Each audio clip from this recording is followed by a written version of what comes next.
የትኛው ተቋም ነው የደገፈ? የትኛው የመንግስት አካል ወይም የትኛው ዲታ ባለ ሀብት ነው ሆጭ አርጎ በቃ ይማር ብሎ ያለ አለ ወይ? እንዴት ሆኖ ነው እዚህ ደርሰህ አንዱ የኩራታችን ምንጭ የምትሆንበትን ነገር የተጎናጸፍክልን? ይሄ ቀላል ነገር አይደለም። በጣም ለረጅም ዓመታት የደከምኩበት ነገር ነው። ስንተኛ ዳን ላይ ደረስ? ዝም ብሎ ዳን አይሰጥም።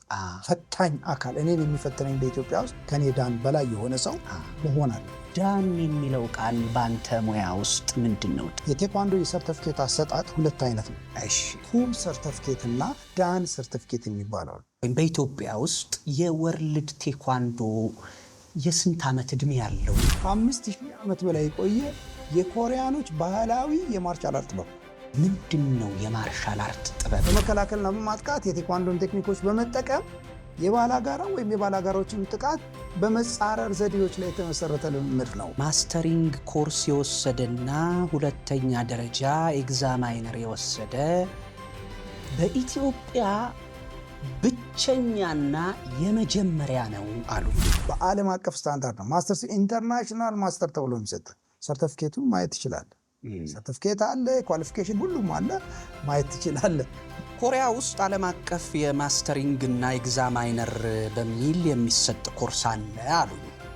እነዚህ ኮርሶች ምንድን ናቸው? የኢትዮጵያ ባንዲራ አለ፣ የኮሪያ ባንዲራ አለ፣ እንዴት ሰላምታ መስጠት እንዳለባቸው 26 ጄኔራሎችን እምሽክ አድርጎ ስለበላበት የመፈንቅለ መንግስቱ ተሳታፊዎች ሆነን ጀምረናል። አልጨረስነው። በኢትዮጵያ ውስጥ የት ሄደሃል? በየትኛውም የኢትዮጵያ ክፍል ህግን የማስከበር ሙሉ ስልጣን ተሰጥቶታል የሚል መታወቂያ ነበር። ወደ ክብረ መንግስት እንድንሄድ ፈለጉ።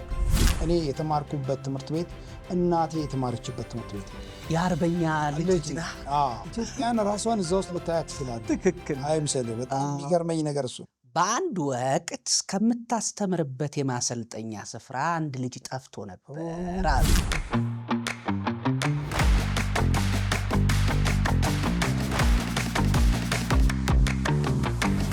የእግርና የእጅ ጥበብ መሆኑን የቃሉ ትርጉም ራሱ ይናገራል።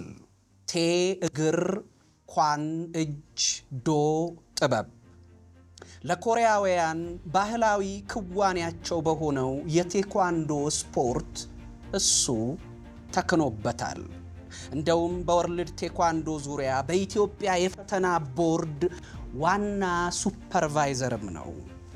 ይህ ማለት በመላው ሀገራችን በዚህ ሙያ ዙሪያ ያሻህ ቦታ ላይ ብትደርስ ማረጋገጫህን የሚሰጥህ አንደኛው ሰው እሱ ነው።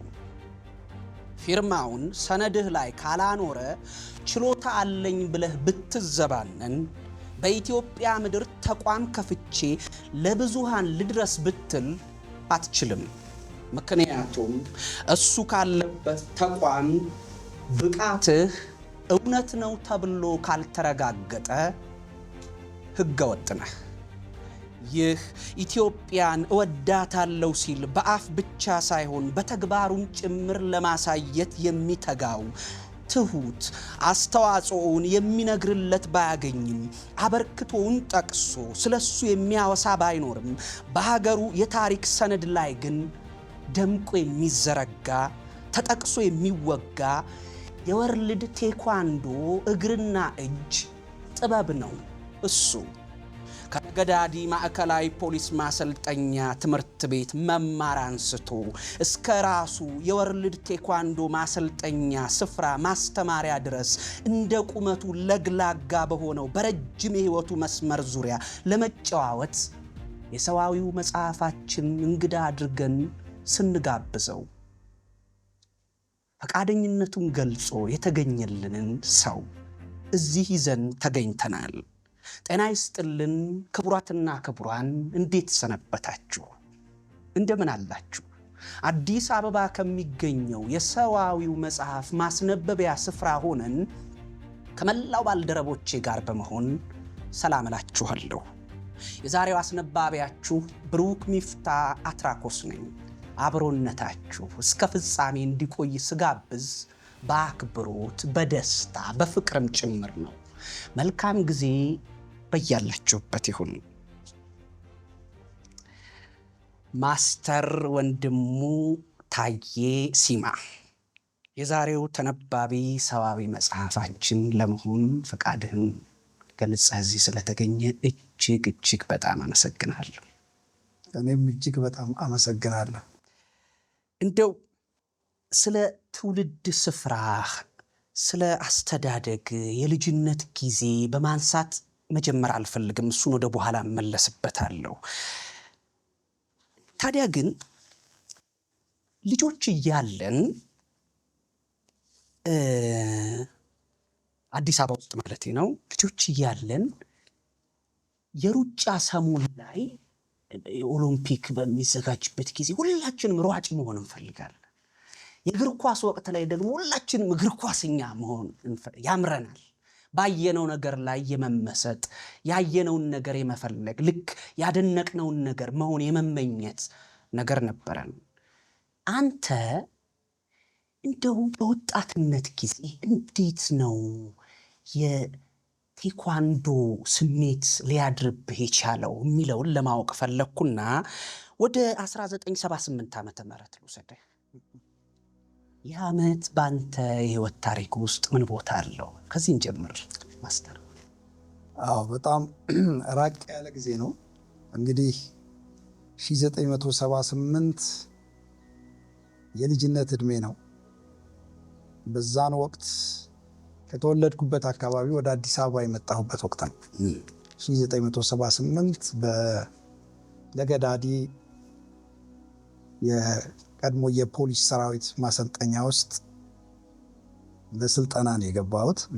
በዛን ጊዜ ውስጥ ነው ቴኳንዶን በዛ ቦታ ላይ ያወቅኩትና የተማርኩት። እንዴት እንደገባ ታስታውሰዋለህ? ወደ ማሰልጠኛው እኔ ወደ ማሰልጠኛ ስገባ ኦልሬዲ በአካባቢ ከነበሩት ከምናውቃቸው ሰዎች ወይም ደግሞ ከኛ ቀደምት ከነበሩት ሰዎች በሰማነው ነገር ፖሊስ መሆን ወይ የሆነ ነገር መሆን በመመኘት ወይም በመፈለግ እንዲሁ ብቻ ተነሳስተን የመጣንበት ነገር ነው ያለው። በወቅቱ ከነበረው ነገር አንጻር ቢያንስ ወደዛ አካባቢ ለመሄድ የመፈለግ ነገር ነው። ምክንያቱም እድሜያችን የደረሰ በመሆኑ በወቅቱም ደግሞ አንዳንድ እንትኖች ነበሩ። ምክንያቱም ከትምህርት ቤት ነው የወጣ ነው፣ እኛ ተማሪዎች ነበር በዛን ሰዓት ከትምህርት ቤት የወጣን ልጆች ነን። ነገር ግን በወቅቱ የብሔራዊ ውትድርና አንዳንድ ነገሮች ነበሩ። ስለዚህ ወደ ተሻለ ነገር መርጠን የመምጣት እድሉን ተጠቅመን ወደ ፖሊስ ሰራዊት ዞሮ በግዳጅም ያው ስለማይቀር አንተን ስለሚል ወደዛ መጣን ማለት ነው። አንዱን ሽሽት እሱ ነው። ከዛ ውጭ ግን በትምህርት ላይ የነበርን ልጆች ነበርን። ማሰልጠኛም ስንገባ ትንሹ እድሜ ነበርን። በዚህ ሁኔታ ነው ወደዛ የመጣ ነው። እንደው እዚህ ላይ አንድ ነገር ማንሳት ፈለግኩኝ። በኢትዮጵያ ታሪክ ውስጥ ወይም በኢትዮጵያ ውስጥ የወርልድ ቴኳንዶ የስንት ዓመት እድሜ ያለው? እንደው ታሪኩን እስኪ ብትነካካልኝ ደስ ይለኛል። እንግዲህ ታሪኩ የሚጀምረው ከ1974 መጨረሻ አካባቢ ነው። ይህም ታሪክ የሚጀምረው በኢትዮጵያ ውስጥ በፕሮቶኮል ስምምነት ወደ ኢትዮጵያ የገቡ ግራንድ ማስተር ና የሚባሉ ኮሪያዊ ወደ ኢትዮጵያ ገብተው ነበረ። የገቡበት ዋነኛው ምክንያት ለመንግስት ሴኩሪቲ አባላት ስልጠና ለመስጠት ወደዚህ ቦታ መጥተው ነበረ። በዛን ወቅት ወደ 67 የሚጠጉ ከመንግስት ሴኩሪቲ የወጡ ሰልጣኞችን አሰልጥነው ነበረ። ከዛ በመቀጠል የፖሊስ ሰራዊት ካዴቶች አሰልጥነው ነበር። ከዛ ደግሞ የሲቪል መስሪያ ቤቶችም ሰዎች በዚህ ውስጥ ገብተው ስልጠና ይሰጥ ነበረ። ከዛን ጊዜ እስካሁን ያለውን ጊዜ ስታስበው እንግዲህ ላለፉት 30 ወደ 40 ዓመት የሚጠጋ ጊዜ ወርልድ ቴኳንዶ ሲጀመር በነዚህ ሁኔታ ነው የተጀመረው። እድሜው ይሄን ያህል ጊዜ ነው ማለት ነው በኢትዮጵያ ውስጥ። ከዛ በፊት አይታወቅም ነው። ከዛ በፊት ምንድን ነው የነበረው? ስለ ካራቴ ምናምን ሊታወቅ ይችላል። ምክንያቱም የሚያውቁ ሰዎች ስለነበሩ ማለት ነው። ምክንያቱም አንዳንድ ሰዎች በታሪክ የምናውቀው እኛ ማናውቀው ነገር ግን ካራቴ በኢትዮጵያ ውስጥ ይዘወተር እንደነበረ አንዳንድ ሰዎች እንደነበሩ እንደነ ዶክተር ሰናይ ልኬ አይነት ሰዎች በጣም ትላልቅ ከኛ እድሜ በጣም ትላልቅ ሰዎች ካራቴ ምናምን እንደነበረ ይታወቃል። ነገር ግን ወርልድ ቴኳንዶ የተጀመረው ከ1974 መጨረሻ አካባቢ የመጣ ስፖርት ነው። ወደ በኋላ በደንብ ስናወራው ልዩነቱን ለአድማጭ ተመልካቾቻችን በደንብ ግልጽ እናደርግላቸዋለን። ዳን የሚለው ቃል በአንተ ሙያ ውስጥ ምንድን ነው ትርጉሙ? ምንድን ነው ነገርየው? ዳን ዳን የሚለው ነገር ልክ እንደ ዲግሪ በለው እንደ ዲግሪ ማለት ነው። ለምሳሌ ፈርስት ዲግሪ፣ ሰከንድ ዲግሪ እንደምትለው ቴኳንዶ ዳን የሚጀምረው የቴኳንዶ የሰርተፍኬት አሰጣጥ ሁለት አይነት ነው። ኩብ ሰርተፍኬት እና ዳን ሰርተፍኬት የሚባለው። ኩብ ሰርተፍኬት የሚባለው ከነጭ ቤልት እስከ ቀይ ቤልት ያሉት ኩብ ሰርተፍኬት ተብሎ ይጠራል። ዳን የሚባለው ግን ልክ የመጀመሪያውን ብላክ ቤልት ከሚያገኝበት አንደኛ ዳን ከመጀመሪያው ብላክ ቤልት እስከ 9ኛ ድረስ ያለው ፈርስት ዳን፣ ሰከንድ ዳን፣ ሰርድ ዳን እየተባለ አንደኛ ዲግሪ፣ ሁለተኛ ዲግሪ እየተባለ ይሰጣል ማለት ነው። አንድ ሰው ጥቁር ዳን የመጀመሪያውን ሲያገኝ እኛ እኮ የጨረሰ ነው የሚመስለን፣ በቃ ያበቃ ነው የሚመስለን። ከዛም የሚቀጥል ግን አለው ማለት ነው። በጣም መታወቅ ያለበት ነገር አንድ ልጅ በ15 ዓመቱ የመጀመሪያ ዲግሪ ብላክ ቤልቱን ቢያገኝ 9ኛ ዳኑን የሚያገኘው በ53 ዓመቱ ገደማ ሲደርስ ረዥም ጊዜ ኢንተርቫል አለው። ከአንደኛ ዳን ወደ ሁለተኛ ዳን ለመሄድ 1 ዓመት ልምምድ ማድረግ አለበት። ከሁለተኛ ዳን ወደ 3ኛ ዳን ለመሄድ 2 ዓመት ልምምድ ማድረግ አለበት። በዚህ አይነት ካልኩሌት ስታደርገው አጠቃላይ 53 ዓመት ገደማ ይደርሳል ማለት ነው። ሳይወድቅ ፈተናውን እንደው እስኪ በቁጥር ንገረኝ። ከዳን ወደ ዳን ለመሸጋገር ስንት ዓመት እየፈጀ ነው እንትን የሚለው? ከአንደኛ ዳን ወደ ሁለተኛ ዳን 1 ዓመት፣ ከሁለተኛ ዳን ወደ 3ኛ ዳን ለማለፍ 2 ዓመት፣ ከ3ኛ ዳን ወደ 4ኛ ዳን ለማለፍ 3 ዓመት። እንደዚህ ያልክ ትመጣና ከ6 ከ7ኛ ዳን ወደ 8ኛ ዳን ለማዳን ግን 7 ሳይሆን 8 ዓመት ይሆናል። 1 ዓመት እዚህ ገጨም እዚህኛው ጋር ናይንዝ ዳን 9 ዓመት አጠቃላይ ካልኩሌት ስታደርገው 53 ዓመት ገደማ ይመጣል ማለት ነው። ኮሪያኖች በእድሜ ያምናል። እድሜ ደግሞ በህይወታችን ከሚያስተምረን ትልቅ ቁም ነገር ከምናቅበት ነገር አንዱ ነው፣ እውቀት። ምክንያቱም በብዙ ጊዜ ህይወት ቆይታችን የምንማርበት ትልቅ ቁም ነገር የምናገኝበት መሆኑ እድሜ በጣም ወሳኝ ነገር ነው። ነገር ግን በጣም መታወቅ ያለበት አንድ ነገር አለ። ልጆች በስንት ዓመት ጀምሮ የሚል እንዳያዛባ ማለት ነው። 5 ዓመት አካባቢ ልጆች ሊጀምሩ ይችላል። ነገር ግን ልጆች ሄደው ፑም የሚባል አለ። እድሜያቸው ከ15 ዓመት በታች ለሆኑ ልጆች የሚሰጥ ፑም ብላክ ቤልት፣ ጥቁር በቀይ የሆነ ብላክ ቤልት ማለት ነው። ለህፃናት የሚሰጥ እሱም እስከ 4 ደረጃ ያለው፣ አንደኛ ፑም፣ ሁለተኛ ዱን፣ 3ኛ፣ 4ኛ። ልክ እድሜያቸው ሲደርስ ግን ሙሉ በሙሉ በቀጥታ ወደ ብላክ ቤልት ይቀየራል። ይሄ በዚህ አይነት ሁኔታ የሚሰጥ የሚገርም ነው። አጠቃላይ ስለ ማርሻል አርት ጥበብ እስቲ ንገረን። ምንድን ነው የማርሻል አርት ጥበብ? በውስጡስ ምን ነገሮች አሉት? እንግዲህ ማርሻል አርት የሚለው ሀሳብ አጠቃላይ ሁሉንም አርቶች የሚነካ ነገር ነው። በማርሻል አርት ውስጥ የሚገኘው ትልቁ እውቀት ተመሳሳይ ነው። አእምሮን በማዳበር ጤንነትን የምትጠበቅበት፣ ራስን መከላከል የምትማርበት እንደ አርት ማለት ነው። ወደ ቴኳንዶ ስመጣ በሌላ መንገድ ገልጽልሃለሁ። እና በመላው ዓለም በጣም ብዙ የማርሻል አርት ሁኔታዎች አሉ። ለምሳሌ ብራዚልን ብትወስድ የራሷ የማርሻል አርት እንትን አላት። ለምሳሌ ካፒዮራ፣ የፈረንሳይ ሳቫቴ፣ እነ ጃፓን ስትመጣ ጂዶ አለ፣ ካራቴ አለ። ኮሪያ ስትመጣ ኖት ኦንሊ ቴኳንዶ፣ ትጎሙሱል አለ፣ ኪክሱል አለ። ሌሎች በጣም ብዙ አርቶች አሉ። በዓለም ላይ እጅግ በጣም ብዙ የሆኑ አርቶች አሉ። እነዚህም በአጠቃላይ ማርሻል አርት የሚል ስያሜ አቅፎ ሚይዝ ነው። ማርሻል አርት የሚለውን ስያሜ ይሰጥበታል። ይሄ ነው። ከዛ ውጪ ማርሻል አርት እንግዲህ ጥበብ ነው። ጥበብ የሚለው ነገር ያስማማናል። ጥበብ የሚለው ነገር ይሄ ነው በዋናነት እንትን። ወደ ቴኳንዶ ስትመጣ ግን ራሱን የቻለ ትርጓሜ ደግሞ አለው። እሱ ዝርዝር ላይ በደንብ መጣባለሁ። ከአንተ ጋር ቆይታ ለማድረግ ሳስብ እንደው ስለ ወርልድ ቴኳንዶ ስለ ቴኳንዶ ለመረዳት እንደው የተወሰነ ለማጠያየቅ ሞክሬ ነበር እና አንድ ሰው ምን አሉኝ፣ እዚህ ሙያ ላይ ያሉ ሰው ምን አሉኝ፣ ቴኳንዶ 4 መሰረታዊ እውነቶች አሉት፣ ፋክቶች አሉት። ስፖርት ነው፣ ማርሻል አርት ነው፣ የህይወት መንገድ ነው፣ ለማህበራዊ ግንኙነት መሳሪያ ነው አሉኝና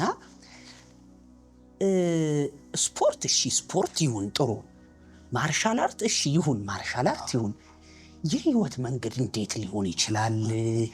እና ደግሞ የማህበራዊ ግንኙነት መሳሪያ ምን አገናኘው? እድር ውስጥ ያው የኛ ማህበራዊ ህዝቦች ስለሆነን ማለት ምን ያገናኘዋል? በህይወቴ ለኑሮዬ ምን ያገናኘዋል የሚል ጥያቄ ቢኖር እስቲ ስለዚህ ምላሽ ስጠን። ድብድብ ብቻ የሚመስለው ስላለ ማለት ነው። ቴኳንዶ በመሰረቱ ስፖርት ነው፣ ማርሻል አርት ነው። ቴኳንዶ የማህበራዊ ግንኙነትም ነው፣ የህይወትም መንገድ ነው። በመጀመሪያ ደረጃ በጣም ሊጠቅመን የሚችለው ነገር ምንድነው? ታሪካዊ አመጣጡን ማወቅ ነው። ጎሽ የቴኳንዶ ታሪካዊ አመጣጥ ባጭሩ ስነግርህ የሰው ልጅ በመሬት መኖር ከጀመረበት ጊዜ አንስቶ እንደነበረ ይገመታል። በታሪካዊነቱ በማስረጃ ተደግፎ የተመዘገበው ግን ከ5000 ዓመት በላይ የቆየ የኮሪያኖች ባህላዊ የማርሻል አርት ጥበብ ነው። ከዛ መተ ቴኳንዶን ደግሞ ትርጉሙ ላይ መምጣት ነው። ቴኳንዶ የሚለው ቃል ከተለያዩ ሀሳቦች የተውጣጣ ነው። ቴ ማለት እግር፣ ኳን ማለት እጅ፣ ዶ ማለት ጥበብ ነው ወይንም የህይወት መንገድ ነው፣ አርት ነው ይለዋል።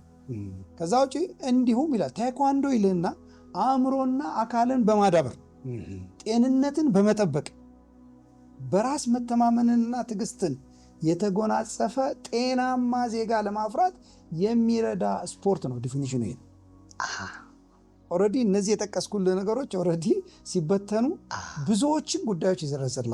ብደግምልህ ቴኳንዶ ማለት አእምሮንና አካልን በማዳበር ሰውን ማንነት ነው እየሰራን ያለን። ጤንነትን በመጠበቅ በራስ መተማመን ትዕግስትን የተጎናጸፈ ጤናማ ዜጋ ለማፍራት የሚረዳ ስፖርት ነው። ቴኳንዶ እንደ ማርሻል አርት ደግሞ መናገር ዲፋይን ማድረግ ይቻላል። ቴኳንዶ የአካል ብቃት እንቅስቃሴ፣ ያተነፋፈስ ዘዴ፣ የእግር ግጫዎችን፣ የሙጥጫ አሰነጻጽር እያልን ዘረዝር እንችላለን። በመከላከልና በማጥቃት የቴኳንዶን ቴክኒኮች በመጠቀም የባላጋራ ወይም የባላጋራዎችን ጥቃት በመጻረር ዘዴዎች ላይ የተመሰረተ ልምምድ ነው። ቴኳንዶ ራስን መከላከል ነው ማለት ነው። ይሄ እንደ ማርሻል አርት ተወስዶ ይችላል። ማህበራዊ ግንኙነትን በተመለከተ በብዙ መንገድ ልትፈታው ትችላለህ። አንድ ቴኳንዶ ትምህርት ቤት ውስጥ የሚመጡት ሰዎች የተለያየ ባህል፣ የተለያየ አስተሳሰብ፣ የተለያየ ደረጃ ያላቸው የተለያየ እውቀት ያላቸው ሰዎች ናቸው የሚመጡት። እነዚህን ሰዎች ወደ አንድ አቅጣጫ በማምጣት ስፖርት በመሰረቱ ጤንነት ለመጠበቅ ለሰላም፣ ልክ ሌሎች ቦታ እንደሚደረጉት ማለት ነው፣ ማህበራዊ ግንኙነትን የሚያስተምር ነው። ወንድማማችነትን የሚያስተምር ነው። ፍቅርን የሚያስተምር ነው። መተሳሰብን የሚያስተምር ነው። መረዳዳትን የሚያስተምር ነው። ስለዚህ ማህበረሰቡ ውስጥ ይህን ስልጠና በሰጠ ቁጥር ማህበረሰቡ ከዚህ አይነት ነገር ተጠቃሚ ያደርገዋል ማለት ነው። በብዙ አይነት ሊፈታ ይችላል እንጂ ያናደድህን ተነስተህ እንደው ቴኳንዶ በምንም ሁኔታ ሰዎችን የማጥቂያ መንገድ አይደለም፣ ራስን የመከላከያ መንገድ ነው። ጤንነትን የመጠበቅ መንገድ ነው። አእምሮንና አካልን የማዳበር ስራ ነው የሚሰራው። ምክንያቱም የሰው ልጅ የሚታዘዘው በአእምሮ ነው። ትክክል። አካላችን የፈለገውን ያህል ቢያድግ አእምሯችን ካላደገ ምናስ ግን ቴኳንዶ ሁለቱንም ይዞ ነው የሚሄድ፣ አእምሮንም አካልንም። ምክንያቱም አካልን የሚቆጣጠረው ማለት አእምሮ፣ የአእምሮ ስልጠና ይሰጠናል ታዲያ። ስለዚህ አካል የት ይሄዳል? በአእምሮ ቁጥጥር ስር ነው ያለው። ስለዚህ ቴኳንዶ የራሱ ዲሲፕሊኖችም አሉት። እናትና አባትን ስለ ግብረ ገብ ያስተምራል ቴኳንዶ። እናትና አባትን ስለማክበር፣ ታላቆችን ስለማክበር፣ ለሰዎች ግምት ስለመስጠት፣ ሰዎችን ስለማክበር፣ ስለ ዓለም፣ ስለ ሁሉም ነገር ቴኳንዶ ያስተምራል እንጂ ጥበብነቱ ለማጥቃት ብቻ አይደለም። የህይወትን በፍጹም ህይወትን ነው የምትማርበት። ህይወትን ነው የምትማርበት። በጣም ድንቅ። ቴኳንዶ ወርልድና ኢንተርናሽናል የሚባለው የሁለቱን ልዩነት ብትነግረኝ ደስ ይለኛል። ምክንያቱም ዝም ብለህ አሁን ከቃሉ ስንመው ወርልድ ዓለም ነው፣ ኢንተርናሽናል ዓለም አቀፍ ነው። ምንድነው ልዩነቱ የሚያስብል ነገር ሊኖረው ይችላል።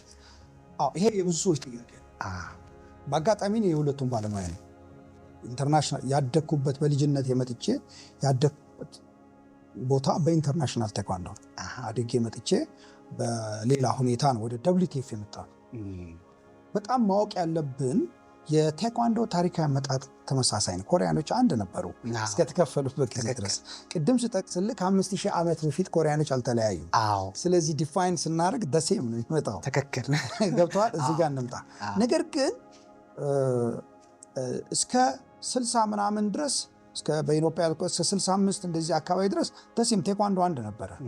ምክንያቱም ወደ መጨረሻ አካባቢ ቴኳንዶ በሁለት አቅጣጫ በተከፈለ ጊዜ በጀነራል ቾንጌ እና እዚህ በWTF ደቡብና ሰሜን ኮሪያ በሚል ብንወስዶ ይሻላል።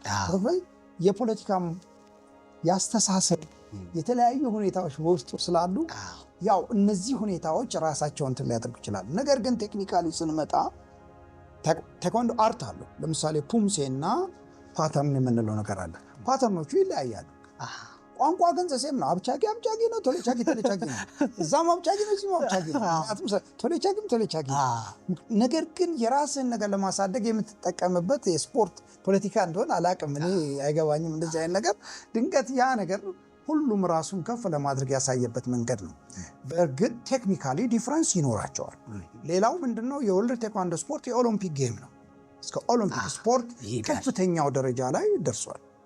ኢንተርናሽናል ቴኳንዶ በአሁኑ ሰዓት በምታውቀው በብዙ ቦታዎች ላይ የተበታተነ ነው። ጀነራል ቾንጊ ከሞቱ በኋላ ያው ሰሜን ኮሪያም አሁን ካላት ነገር አንጻር ኢኮኖሚ ይጠይቃል፣ ቴኳንዶ ኢኮኖሚ ይጠይቃል።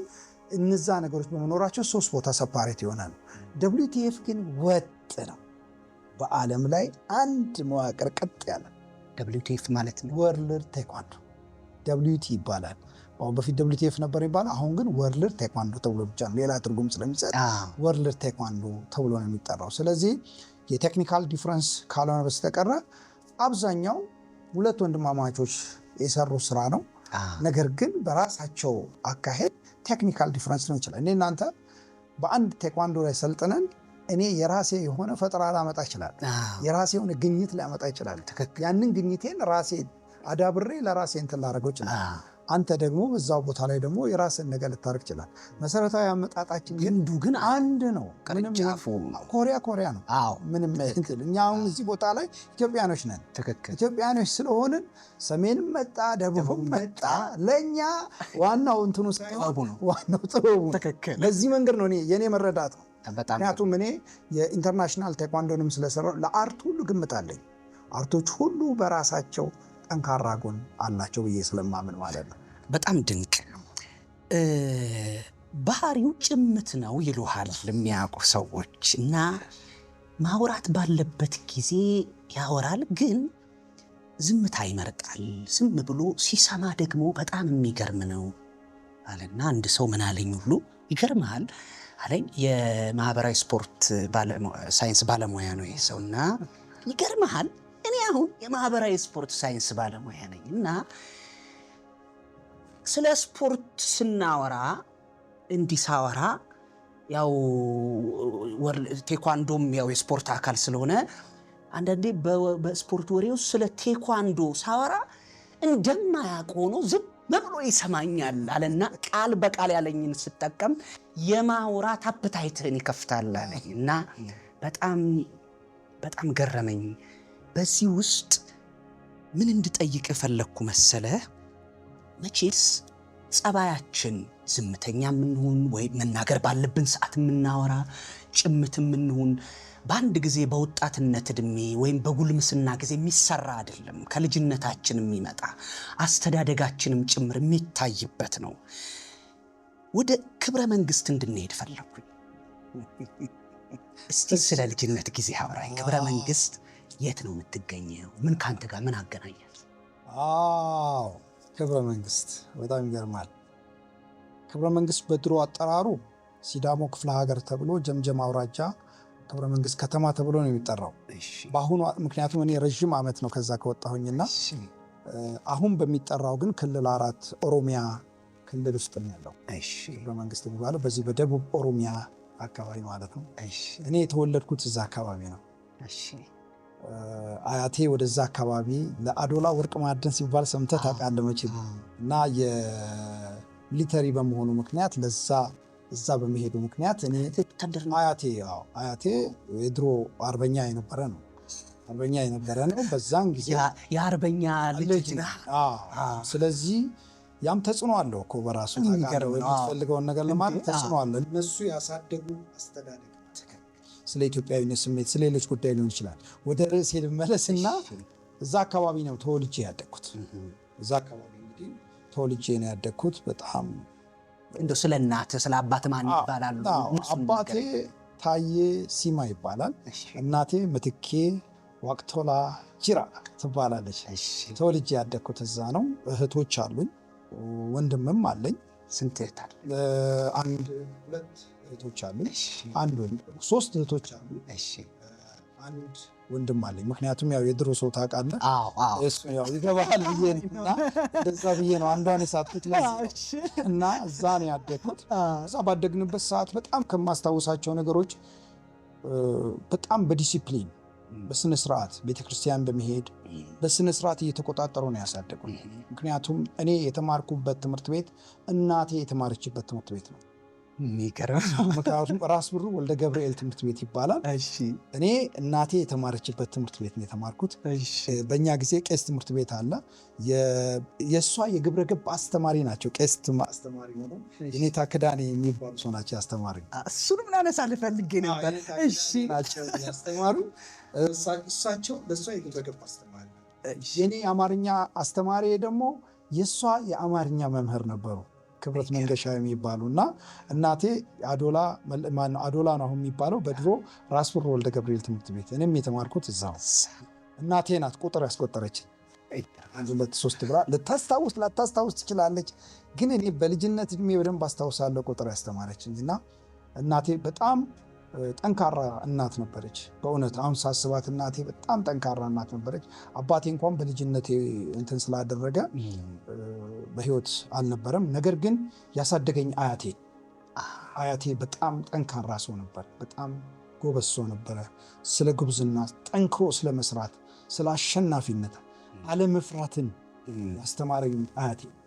ምክንያቱም አንዳንድ ጊዜ በልጅነት የምትፈራቸው ነገሮች አሉ።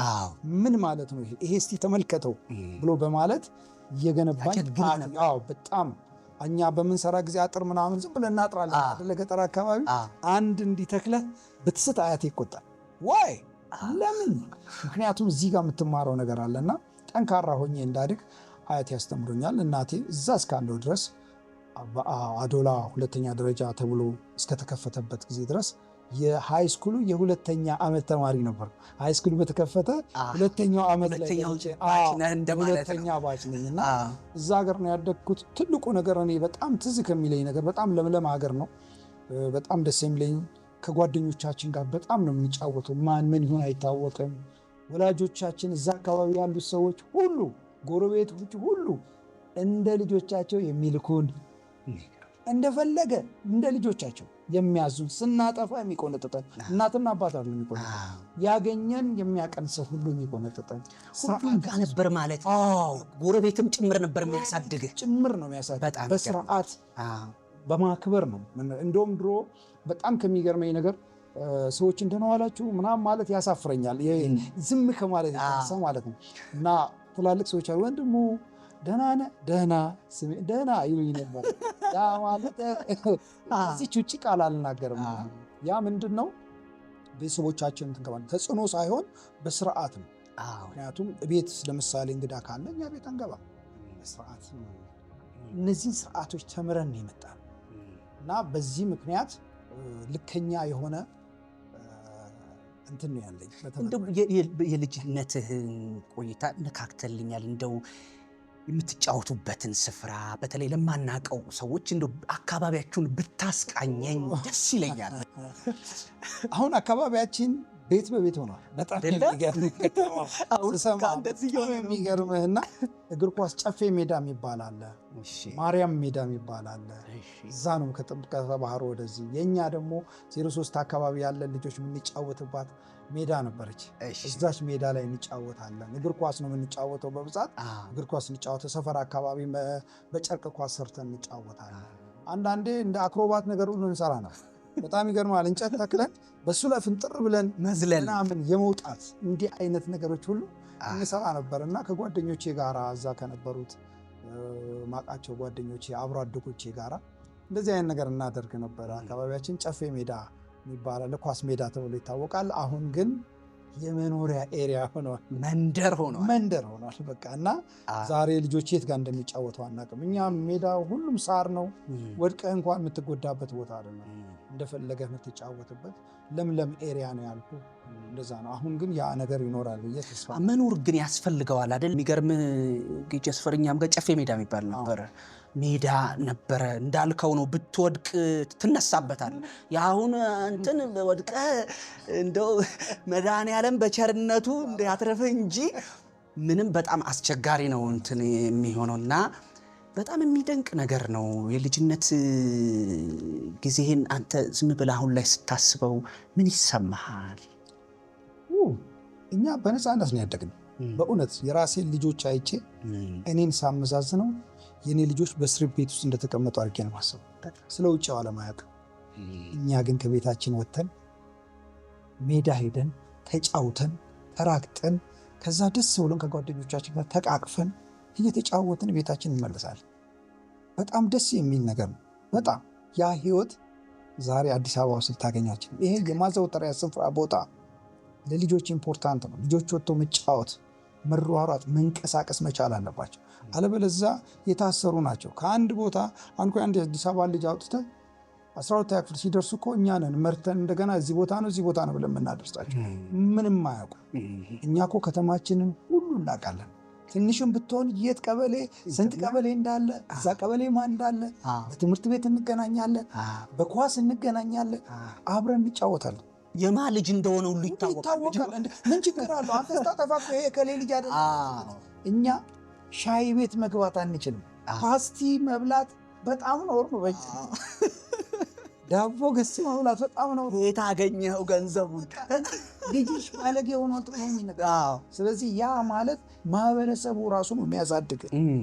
ቦታ አዘጋጅቶልሃል በተፈጥሮ ያን ቦታ ትጠቀምበታለህ፣ ትጫወታለህ፣ ትጠነክራለህ። የሚመጡብንም ቻሌንጆች እኮ ተጋፍተው ሁሉ ታልፋለህ በኳስ ውስጥ። ትክክል። አበዛ እኮ ልጆች ዛሬ ፈሪዎች ናቸው፣ ደካሞች ናቸው፣ ድንጉጦች ናቸው። በራሳቸው የሚተማመኑ እንኳን አይደሉም። በጣም ስለዚህ ያ ነገር የማዘውተሪያ ስፍራ በጣም ኢምፖርታንት አስፈላጊም ሰዎች ሊንቀሳቀሱበት የሚገባ ጉዳይ ነው። አለበዛ እኮ እስር ቤት ማለት ታስረ እንዴት ልጆችን በግቢ ውስጥ አጥረህ ታሳድጋለህ? እውነት ነው። ስለዚህ አንተ እኮ የጎን ያለውን ልጅ አሁን አንተ ከጎን ካለ ጎረቤት ልጅ መንካት ትችላለህ? አትችልም። ለምን ነካ ልጅ ምን አገባ ይላል ልጅ። የድሮ እኮ አመሰግናለሁ ስለቀጣህልኝ ተብሎ ጭራሽ አቤቱታ ካቀረበው ይበልህ ደጋረገ ይጨመርልሃል። በደንብ ይለያያል። በፍጹም ይለያያል። በፍጹም ይለያያል። በህይወቱ ውስጥ ልትረሳ ማትችላቸው እኛ የተቀመጥባት ኤሌክትሪክ ፖል እናስታውሳታለን። በእውነት ለረዥም ዓመት ቆይቼ ወደዛ ሀገር ለመሄድ ሳስብ ቁጭ ብዬ ከሚናፍቅ አንተ እንዴት የተቀመጥክበት ቦታ ይናፍቃል። ኤሌክትሪክ ፖል ተቀምጠ የምንጫወትበት ኤሪያ በእውነት ነገር ማለት በጣም ነው የሚገርመኝና ደንም ስላለ ወደ ደን ውስጥ ሁሉ እንሄዳለን። ወደ ደን ውስጥ ሄደን በጣም ገብተን ምናምን እንመጣለን። ያ ድፍረት በራስ መተማመናችንን አሳድጎልናል። እዚህ ስንመጣ በእውነት እላለሁ ብዙ አልተቸገርም።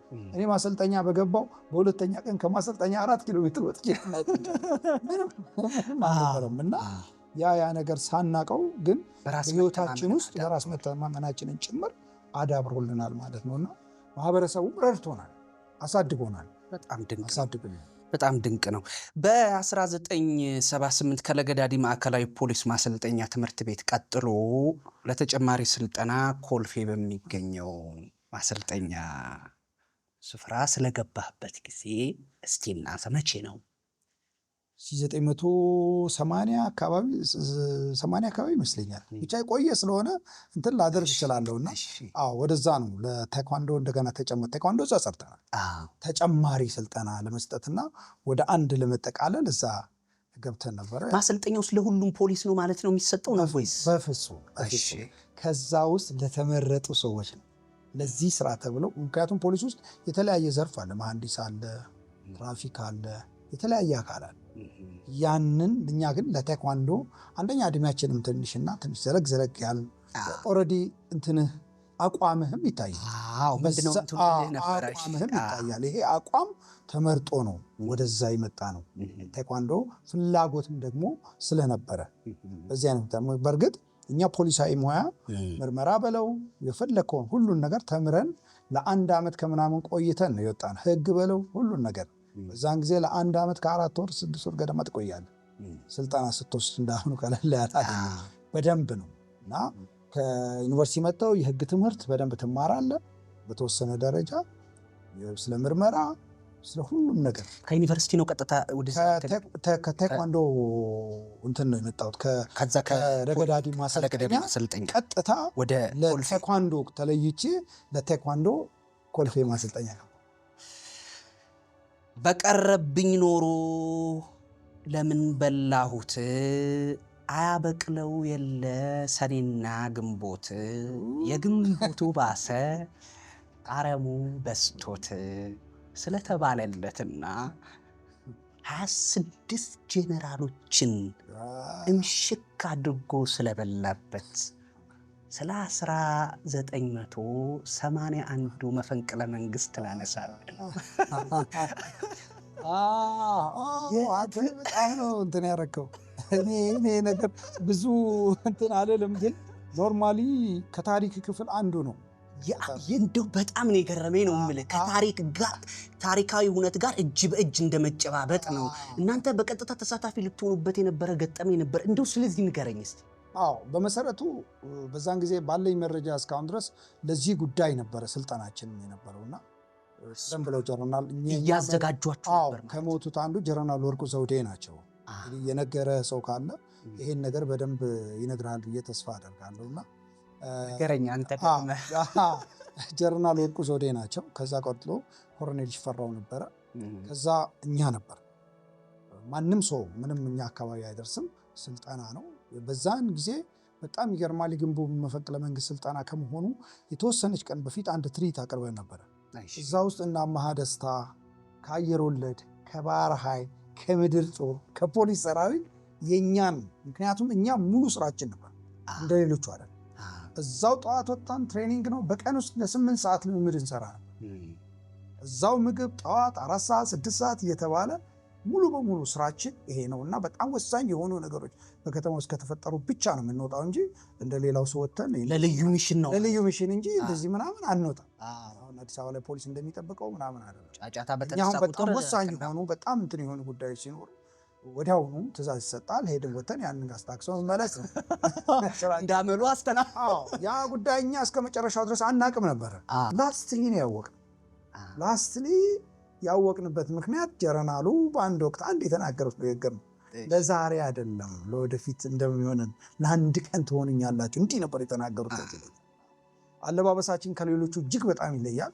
ወደ አራቆት ነው የሚተኮሰው፣ በሙቅ ተተኩሶ ልብሳችን ምናምን ሲያዩ ሌላ ሰው በጣም እንትን ልክ ድሮ ይሄ የሆነ አይነት የተለየ ነገር እንደሚደረግለት አንድ መኮንን የሚባል በመኮንን ደረጃ ወይም በማዕረግ ደረጃ ያለው ሰው ያህል እንትን ነው የሚታየው። በዛን ሰዓት ለኛ ቅዝነት አመጋገባችን፣ ልብሳችን፣ ጫማችን ሁሉ ነገር በጣም የተለየ ነው። ሁላችንም የኤክሰርሳይዝ የሰራን በዚህ ስልጠና የሰለጠን ስለሆነ በጣም ነቃ ያለ ሰው ምናምን የምታገኝበት ወጣትነት አለ። በዛ ላይ እንደገና የሚሊተሪ ሳይንሱ በራሱ የሚሰጥህና የሚመራ መንገድ አለ። ሳይንሱ ራሱ አንተ ብሎ የሚሰጥህ ስላለ ኦልሬዲ ነቃ ያልክ ህግም ውስጥ ስላለህበት ታረጋ። ምክንያቱም አንድ እኛ በዛን ሰዓት በነበረ መታወቂያ በየትኛውም የኢትዮጵያ ክፍል ህግን የማስከበር ሙሉ ስልጣን ተሰጥቶታል የሚል መታወቂያ ነበረ። ከምርህ ነው? ድንገት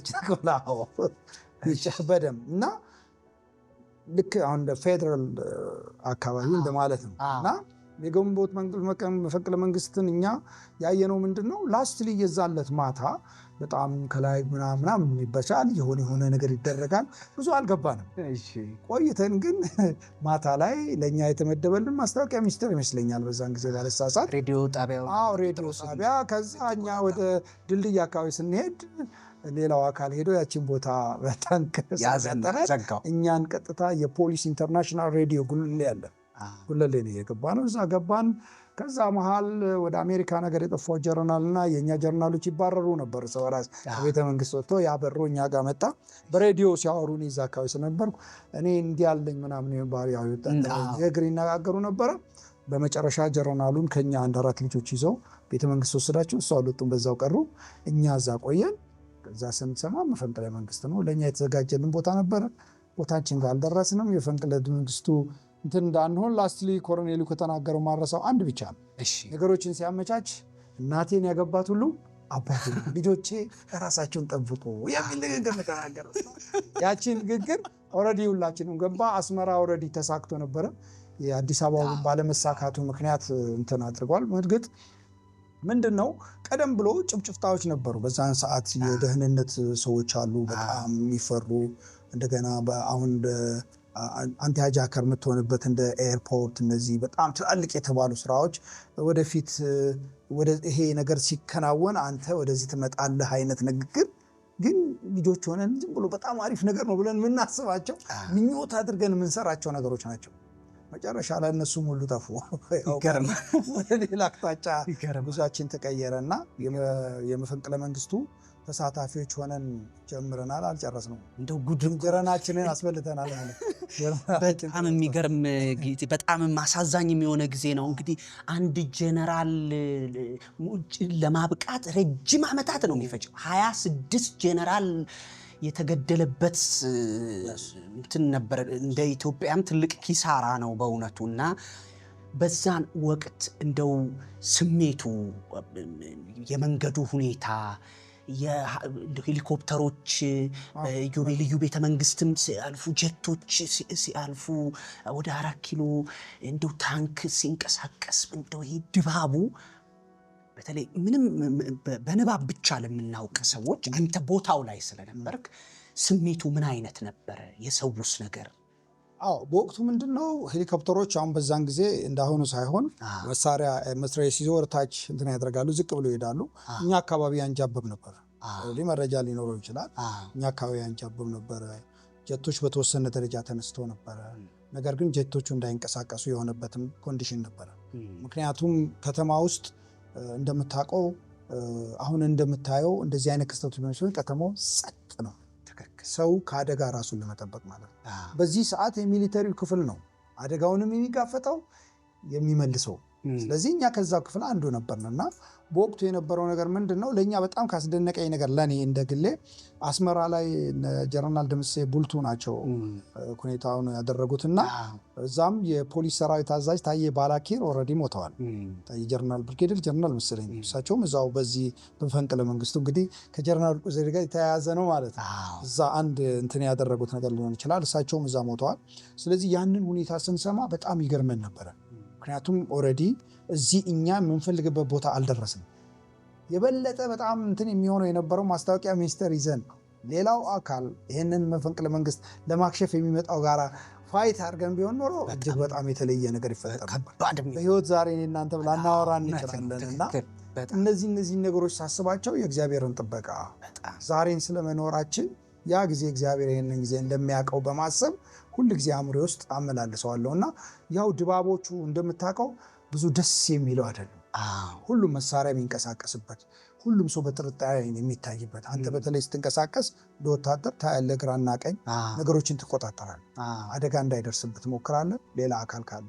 እኛ ግን ለ2 ቀን እዛው ቦታ ላይ ቁጭ ብለን ደረቅ ሬሽን በልተን ብዙ ምግብ የለመድን ሰዎች ደረቅ በልተን ድዳችን ሁሉ አሞናል። ምክንያቱም እኛ የለመድነው ሌላ ነው። ከዛ በኋላ በቀጥታ ተመልሰን ወደ ማሰልጠኛ ካምፓችን ይገባል። መሀል ላይ መንገድ ላይ አስቆሟችሁና ተመለሳችሁ ወደ ካምፕ ነው? ምንድነው የተደረጋችሁ? ልክ የተደረገው ምንድነው፣ ልክ ብረት ድልድይ የኮልፌ ጋር ስንደርስ ሬዲዮ መጣ። እሺ፣ ሬዲዮ ሲመጣ በቀጥታ ወደ ማስታወቂያ ሚኒስቴር የነበረውን ጉዞ ወደ ጉለሌ ነው ያደረገ። ሬዲዮ ምን የሚል ነበር? ተመለሱ። ሬዲዮ ኦልሬዲ ተይዟል። በቃ መረጃ ይደርሳል። መረጃ ለማን ነው? ለኮሎኔል፣ ለእኛ አዛዥ መረጃ ደረሰው። ስለዚህ እዛ ቦታ ሄደ የታንክ የታጠረውን በክላሽና በእንትን እንዴት አድርገን አትችልም። ስለዚህ ውስጥ መግባት አለ። ለእናንተ እጅ በእጅ ቢሆን ቀላልና ቀጥታኛ ወደ ፖሊስ ኢንተርናሽናል ሬዲዮ መገናኛ ነበረ። እኔ አሁን አላቅም ራሱ ቦታውን ራሱ አውቀዋለሁ ብለን ረጅም ጊዜ ነው፣ በጣም ረጅም ጊዜ ነው። ወደዛ ነው ያለ ነው እና እዛው ነው እንግዲህ የቀጠለው። በዛ አይነት ሁኔታ እዛ ከቆየን በኋላ ሁኔታዎች ከተረጋጉ በኋላ እንደገና እኛ ተመልሰን በዛው እንግዲህ ስራችንን ቀጥለናል። ድንቅ ነው። ስለ ኮሪያዊው ኖም ፓርክ እናውራ። ማን ናቸው? ኮሪያዊ ኖም ፓርክ አስተማሪ ነው። ኮሪያዊ ኖም ፓርክ የኮሪያ ቶሙስል ፋውንደር ኦፍ ቶሙስል መስራች የሆነ ሰው አሁንም በህይወት አለ። አረባክ በህይወት አለ። ኮሪያ ውስጥ እያስተማረ ነው ያለው። በ2022 አካባቢ ኮሪያ ነበርኩ። በስልክ ተገናኝተናል፣ ግን በትራንስፖርት ምክንያት ሳንገናኝ እሱም እኔን ለማግኘት ተቀጣጥረን የትራንስፖርት ሁኔታ እንትን አድርጎን ሰዓት አልፎ ያው በዛ ምክንያት ሳንገናኝ ቀርተናል። ግን በተለያየ ምክንያት በሁኔታዎች ግን እንገናኛለን። እሱ በኢትዮጵያ ውስጥ ከና ቀጥሎ የመጣው ሲቾል ፓርክ ነው። ሲቾል ፓርክ መጥቶ ወደ 67 ማለት የመጀመሪያው መምህር ና ማለት የመጀመሪያው በ74 አካባቢ። ከዛ ቀጥሎ የመጣው ደግሞ ኖውን ፓርክ የኛ አሰልጣኝ ነው። ኖውን ፓርክ መጣ። እኔና ጓደኞቼ ውድድር አድርጎ ከዛ ውስጥ ተመርጠን ወጣንና እሱ ጋር ረዳት ሆነ። ትልቅ አስተማሪ ነው። በዛው እንግዲህ የWTFን ስራ እዛው ጀመርን ማለት ነው። እስከ ስንት ነው የተማራችሁት? እስከ ስንት ጊዜ? ወቅቱን ነው አመቱን? 1984 ኢህአዴግ እንትን እንዳደረገ 83 አካባቢ እኛ ስራ አልነበረንም። ወዲያው ውድድር መጣ፣ እዛ ገባን፣ ቀጠልን። በቃ እሱ በዛን ጊዜ ፍቃድ ተሰጥቶት በዛን ጊዜ ነው የጀመረው ኖውን ፓርክ። ይሄ ነው። ኮሪያ ውስጥ ዓለም አቀፍ የማስተሪንግ እና ኤግዛማይነር በሚል የሚሰጥ ኮርስ አለ አሉኝ። እነዚህ ኮርሶች ምንድን ናቸው? እንግዲህ በጣም መታወቅ ያለበት ነገር ቢኖር ይሄ ነው። ሰው ዝም ብሎ ማስተር ምናምን የሚለው ነገር ጥንቃቄ ያስፈልገዋል። አንድ ነገር አለ። ድንገት አንድ ሰው በWTF 3 ደረጃ ማስተሮች አሉ። 3 አይነት ማስተሮች ናቸው ያሉት። 4ኛና 5ኛ ዳን ኖሮት ወርልድ ቴኳንዶ አካዳሚና ኪኪዮን የሚያዘጋጀውን የ40 ሰዓት ልምምድ ስልጠና ወስዶ የተግባርና የቲዮሪ ፈተናውን ሲያልፍ ኳሊፋይድ 3ኛ ደረጃ ማስተር ተብሎ ይጠራል። ይህን የሚሰጠው ወርልድ ቴኳንዶን አካዳሚና ኪኪዮን ነው። ኮሪያ ሄደን ኮርስ መውሰድ ይችላል። ሌሎች አውሮፓ ሀገር ሊዘጋጅ ይችላል። እንደዚሁ ልትወስድ ይችላል። አፍሪካም ሊዘጋጅ ይችላል። ሄደ መውሰድ ይችላል። 2ኛ ደረጃ ማስተር የሚባለው ለምሳሌ እኔ ሄጄ ወስጄዋለሁ። 3ኛውን በ2018 2ኛ ደረጃ በ2022 ነው የሄድኩት። ወደ 64 ሰዓት ነው የወሰድኩት እኔ። ለምን? ኤግዛማይነርም ስለነበረበት ማለት ነው። እዛ ከሄድኩ በኋላ ምንድን ነው የሚደረገው? 2ኛ ደረጃ ማስተር ደግሞ 6ኛና 7ኛ ዳን ኖሯቸው ያላቸው ተገድቧል። ዝም ብሎ ማንም ሰው እዛ መውሰድ አይችልም። እነዚህ ሰዎች 2ኛ ደረጃ ማስተሪንግ እና ኤግዛማይነር ኮርስ መውሰድ ይችላሉ፣ ፈታኝ ለመሆን ማለት ነው። እነዚሁም 40 ሰዓት ለማስተሪንግ ኮርስ፣ ወደ 24 ሰዓት ለኤግዛማይነር፣ አጠቃላይ 64 ሰዓቶች ኮርስ ወስደ በስነ ስርዓት የተግባሩንም የቲዮሪውንም ፈተና ስታልፍ ኳሊፊኬሽን ሰርቲፊኬት ይሰጣል። ኳሊፊኬሽን ሰርቲፊኬት ካሰጥ የፓርቲሲፔሽን ሰርቲፊኬት የሚሰጥ ደግመሃልና ደግመህ ሄደህ ትፈተናለህ ማለት ነው። ደግመህ ሄደህ ትፈተናለህ ማለፍ አለ። ይሄ ደግሞ የሚሆነው ከመላው ዓለም የተሰበሰቡ ሰዎች ነው መጥተው እዛ ኮርስ ከአሜሪካ፣ ከአውሮፓ፣ ከኤዥያ፣ ከፓን አሜሪካ፣ ከሁሉም ዓለም የመጡ ሰዎች እዛ ጋር ተሰብስበው ይወስዳሉ ማለት ነው። በዚህ አይነት 3ኛ ደረጃ ማስተር፣ 2ኛ ደረጃ ማስተር፣ 1ኛ ደረጃ ማስተር፣ 3ኛ ደረጃ ኤግዛማይነር፣ 2ኛ ደረጃ ኤግዛማይነር፣ 1ኛ ደረጃ 1ኛ ደረጃ ኤግዛማይነር 8ኛ ለ9ኛ ዳን ያለው ሰው ነው መውሰድ የሚችለው። ማንም ሰው 1ኛ ደረጃ ኤግዛማይነር ዝም ብሎ መውሰድ አይችልም። ይሄ በዓለም አቀፍ ስታንዳርድ ነው። ማስተርስ ኢንተርናሽናል ማስተር ተብሎ የሚሰጥ ሰርቲፊኬቱን ማየት ይችላል። ሰርቲፊኬት አለ፣ ኳሊፊኬሽን ሁሉም አለ፣ ማየት ትችላለ። እና በእንደዚህ አይነት ደረጃ ነው የሚሰጠው። እና ይሄ ነው የሚሰጠው አካልም ይሄ ነው። ከኮሪያ ነው። ያስገረመኝን ጉዳይ ልጥቀስ። ያው ስላንተ መረጃ ሳጠያይቅ 2ኛ ነካክተዋል። ማስተሪንግ ኮርስ የወሰደና 2ኛ ደረጃ ኤግዛማይነር የወሰደ በኢትዮጵያ ብቸኛና የመጀመሪያ ነው አሉኝ። ኢትዮጵያውያን ልንኮራበት የምንችላቸው ብዙ አበርክቶች አሉን። ከአባቶቻችን የሚያገኝ ነው። አሁንም በልጆቿም እንደዚሁ ያገኝ ነው። አንተ ይህንን ነገር ስትጎናጸፍልን ለእኛ እንደ አንድ ኩራት ነውና እንዴት ሳንሰማው ቀረን? እንዴት ነው ነገሩ?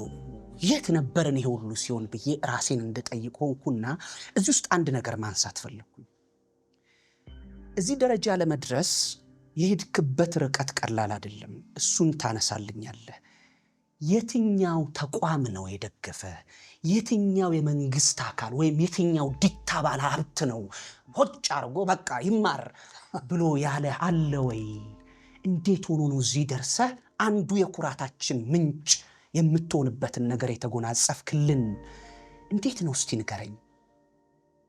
ይሄ ቀላል ነገር አይደለም። በጣም ለረጅም ዓመታት የደከምኩበት ነገር ነው። መድከም ብቻ ሳይሆን ለዚህ ስፖርት ደም እንደ መስጠት ማለት ይችላል።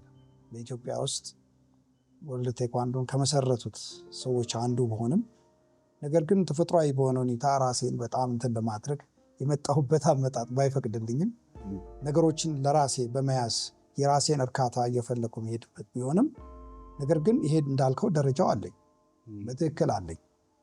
ለዚህም ማረጋገጫም ደግሞ አለኝ።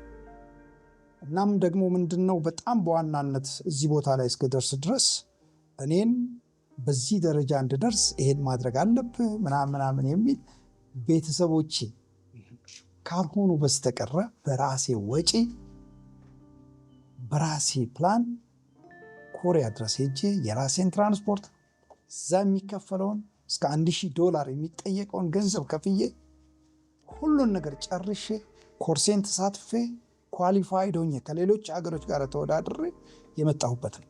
እሱም ብቻ አይደለም። 2022 ከሄድኩኝ በኋላ 2 ኮርስ ነው የወሰድኩት።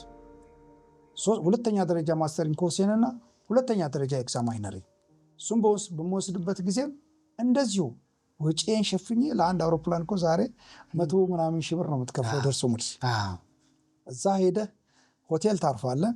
ከዛ ቀጥለው ወደ ማሰልጠኛ ትሄዳለህ። ማሰልጠኛ ከሄድክ በኋላ ቴኳንዶ ገንዘብ አለበት። ለእያንዳንዱ ኮርስ አኮሞዴሽን ጨምሮ ገንዘብ መክፈል። እዛ ላይ ሰው ሀገር ስትሆን ደግሞ ይህን ትከፍላለህ። እሱም ብቻ አይደለም። እዛ ሄደህ ደግሞ ውጤታማ መሆን ማንበብ ይጠበቅብሃል፣ መስራት ይጠበቅብሃል። ይሄንን ማድረግ ምክንያቱም ዓላማ ይዤ ለረዥም ዓመታት ተግባራዊ አደርገዋለሁ ብዬ ተቆጭቼበት ይህን ሳላደርግ በህይወቴ ማለፍ የለብኝም ብዬ የወሰንኩት ውሳኔ በሁለተኛው ደረጃ እንደውም ከነበሩት ኮርሶች በኮርሱ በነበረው ውስጥ አውትስታንዲንግ ፐርፎርማንስ ዲፕሎማም አግኝቻለሁ። በዚህ ውስጥ አንድ 9th ዳን ከኮሪያ፣ አንድ 8ኛ ዳን ከአውስትራሊያ፣ ከህንድ ሀገር ምናምን ከአፍሪካ እኔ ነበርኩና በጣም ብቻ አይደለም ከመላው ዓለም ያለንን አቅም የምናይበት። ይሄ ደግሞ ለእኔ ትልቅ ደስታ ሰጥቶኛል። ምክንያቱም ምንድነው ቢያንስ ራስህ የት ጋር እንዳለህ እንድታቅ ተደብቀ ተቀምጠ በዓለም ላይ ደግሞ የት ጋር ነኝ ያለሁት ብለህ ራስን ለመገመት እድል የሚሰጥ ጊዜም ነበረ ብዬ ነው ማስበውና ይሄ እውነት ነው።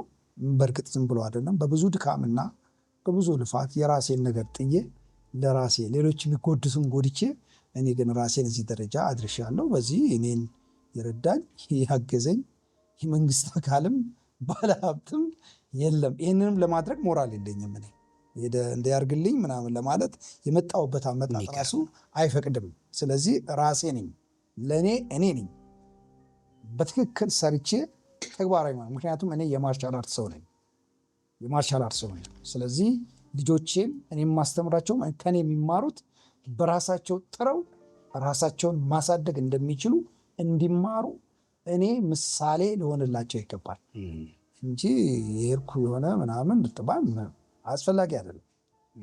ምንም ባይኖረኝ እንኳን ያለኝን ነገር እንኳን አድርጎ መሄድ ተገቢ ነው። እግዚአብሔር ይመስገን ምንም አልተጎዳውም። ጥሩ ነው ያለሁት፣ ደርሻለሁ። ለዚህ ነው የጠፋሁት። እንግዲህ ዝም ማለትን ሲጀምር እንዳልከው ብዙ እንትን አልፈልግም ማለትን መናገር በሚገባኝ ሰዓት መናገር የሚገባኝን ነገር ብቻ መናገር ነው ያለብኝ። ይሄ ነው። ከዛ ውጭ የሚደንቅ እኮ ነው ማስተር። መቼስ እኔ ዝም ብዬ ሳስበው ከኮሪያዎች ጋር እኮ አንድ ኢትዮጵያዊ እኛ እንደዚህ በነገራችን ላይ በእናንተ ስፖርት በእናንተ ችሎታና በእናንተ እውቀት የተካነ እኛ ሀገር እኮ አለ ብለን በኩራት ልንናገርበት የምንችለው ነገር እኮ ነው። ይሄ ቀላል። ምክንያቱም በዓለም አቀፍ ደረጃ በአፍሪካ ብቻ አይደለም፣ በዓለም አቀፍ ጥቂት ነው ያለው ይሄ እውቀት ያለው ይሄ ችሎታ ያለውና ይሄ በጣም የሚገርም ነው። እንደዚህ ያሉ በግለሰብ ደረጃ የሚደረጉ ትጋቶች፣ ብርታቶች ለኢትዮጵያ አንዱ ምልክት የመሆን ነገር፣ አንዱ የኩራት ምንጭ የመሆን ነገር ነውና እጅግ አድርጌ ላመሰግንህ እወዳለሁ። ምክንያቱም አንዱ የኩራታችን ምንጭ ሆነሃል የሚለውን በጣም ላሰምርበት ፈልጋለሁ። ምክንያቱም በዓለም ደምቀን ልንነበብበት የምንችል በርካታ ጌጥ የሆኑ ታሪኮች ያሉን ህዝቦች ነን። ይሄ ዝም ብሎ አይደለምና እዚህ ውስጥ ደግሞ በግለሰብ ደረጃ ይኸው የድርሻህን ኩራት ስላዋጣልን በጣም ደስተኛ መሆኔን ልነግርህ እፈልጋለሁ። ስንተኛ ዳን ላይ ደረስክ? እኔ አሁን ባለሁበት 6ኛ ዳን ነኝ። ነገር ግን 6ኛ ዳን ጊዜን ጨርሼ በቅርቡ 7ኛ ዳኔን እንደማገኝ በጣም እርግጠኛ ነኝ፣ እግዚአብሔር ፈቃድ። ምክንያቱም ይሄ 7ኛ ዳን ስልህ 6ኛ ዲግሪ እንደማለት ነው። 6ኛ ዲግሪን ይዤ 7ኛ ኦልሬዲ ጨርሻለሁ። 6ኛ ጊዜ 6ቱን ዓመት ጨርሼ አሁን 7ኛዬን ኦልሬዲ የጨረስኩት ኤፕሪል 12 ነው የጨረስኩት። እንግዲህ አሁን ዛሬ ስንት እንደሆነ አስብ። የተወሰኑ ወራቶች አልፈዋል። ኦልሬዲ ኦንላይን ስለሆነ ፈተናው የሚሆነው እሱን እንግዲህ ዝግጅት እያደረግኩ ነው።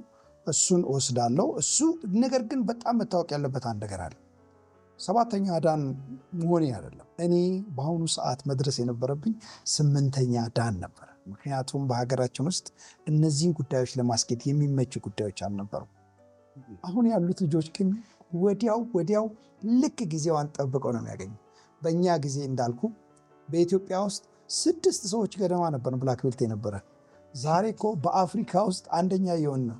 ናይጄሪያ ነበር እስከ ቅርብ ጊዜ የሚበልጠን። አሁን እኛ ራሳችን በብላክ ቤልት ብዛት አንደኛ ሳንሆን፣ ይሄ የሚያሳየው ቶሎ የፈተናው ሂደት ቶሎ መሆኑን ነው። እኛ በነበረው ሁኔታ ባለመግኛታችን ነው እዚህ ጋር የቀረነው እንጂ እድሜያችን እስከ 9ኛ ዳን እንደደርስ ይፈቅድልናል። ነገር ግን ይሄንን የሚያስኬድ አካል መኖር አለበት። ዝም ብሎ ዳን አይሰጥም። ፈታኝ አካል እኔን የሚፈትነኝ በኢትዮጵያ ውስጥ ኮሪያዊ አለ፣ ኮሪያኖች አሉ። ከኔ ዳን በላይ የሆነ ሰው መሆን አለበት። ህጉ የሚፈቅደው ስለሆነ በቅርብ እንግዲህ ደግሞ አንድ ስቴፕ ከፍ ብለን እንደው በዚህ በቃችሁ አይበላችሁ ተብለን ተመርቀናል ማለት ይቀጥላል እያልከን ነው። ኩራታችን እንደምንም በጣም የሚያስደስት ነው። ያስተማርናቸው ግን መጨረሻውን ይጨርሱታል። በጣም የሚያስደስት ነገር ነው። በአንተ ዘርፍ፣ በአንተ መስክ፣ በአንተ የሙያ መስክ በኢትዮጵያ እንደው የደረሰ ሰው አለ? በአንተ ደረጃ አሉ ጓደኞች ያሉ። ምክንያቱም እንዳልኩ 4 ነን ብያለሁ። 4፣ 5፣ 6 ሰዎች ነን ብያለሁ። አንድ በህይወት የለም፣ ምትኩ ኮብራው ነው። በስም ደረጃ ልታውቁት ትችላላችሁ። አስተማሪያችን አለ ነው። አንዱ አሜሪካን ሀገር ነው፣ አየናቸው ነው። ደረጃ አለ። እንደገና ማስተር ስነ ህይወት ኦልሬዲ አሁን እሱ ትንሽ በአደጋ ምክንያት በእንተስዶክ ነገር አጋጥሞት እንትን ብሏል። ሌላም አዲሱም አለ። እንደዚህ ያለን 6ኛ ዳን ያለን አሉ። ከኛ ቀጥለው ብታምንም ባታምንም ሌላ 6ኛ ዳን ከስር እኔ ያስተማርኩት አንድ ልጅ 6ኛ ዳን ነው። ይሄን ታምናለህ? ይሄ የሚያሳየው የመጣንበትን አመጣጥ ነው። ኔጌቲቭ ቲንከሮች እንዳልሆን ያሳያል። ማንም ሰው የማያደርገውን ነው እኛ የምናደርገው። ልጆቻችንን ጭምር ይዘን በእኛ ደረጃ ላይ እስከ ማሳደግ፣ ይሄ ለእኔ ጓደኞች ትልቅ ኳሊቲ ብዬ የማስበው ነገር። እሱን በደንብ በተለይ ስላፈራቸው ሰዎች አነሳልሃለሁ። በጣም ወሳኝ ነገር ስለሆነ ይህንን ጥያቄ እንዴት ማቅረብ እንዳለብኝ አላውቅም። እንደው ግን ከራስህ ልስማው። በኢትዮጵያ ውስጥ የት ሄደሃል? ኢትዮጵያ ውስጥ ያደርኩበት ቦታ አለ። በጣም በደቡብ እስከ መጨረሻ ድረስ ሄጃለሁ። ሐዋሳን፣ ሻሸመኔን ይዘህ እስከ ወዲያ ድረስ፣ ያው እኔም በደቡብ አቅጣጫ ስለሆንኩ እስከ ዳር እስከ ቦረና አስበው። በዚህ ምንድነው ጂንካ ድረስ ጂንካ ድረስ ለፈተና ይቻላል። አርባ ምንጭን ይዘህ ምናምን፣ በዚህ ወላይታ ምናምን በለው፣ ከዛ ወደ ጅማ በለው፣ ወደ ሁሉም አቅጣጫ ያደርኩበት ቦታ አለ ብዬ አላስብም። ድሬዳዋ በለው አላህታን ኢትዮጵያ ፓርት ሄጃለሁ። ሁሉንም ኢትዮጵያ ፓርት በመሄድ እዛ ላሉት የቴኳንዶ ሙያተኞች ለምሳሌ የታዳጊ ወጣቶች ፕሮጀክት ስልጠና በሚኖርበት ጊዜ ሄደን እንሰጣለን። ስልጠና በሚያስፈልግበት ጊዜ ሄደን እንሰጣለን። ፈተና ሲሆን የፈተና ቦርዱ እንዳለ ይሄዳል። የፈተና ኃላፊ ሆኜ የራሴ ፈተናው በደንብ እንዲካሄድ ስቲል ነው አድርጋለሁ። እንደዚህ እናደርጋለን። የመጀመሪያው ፈተና ቦርድ አባል ነኝ። የሚደንቅ።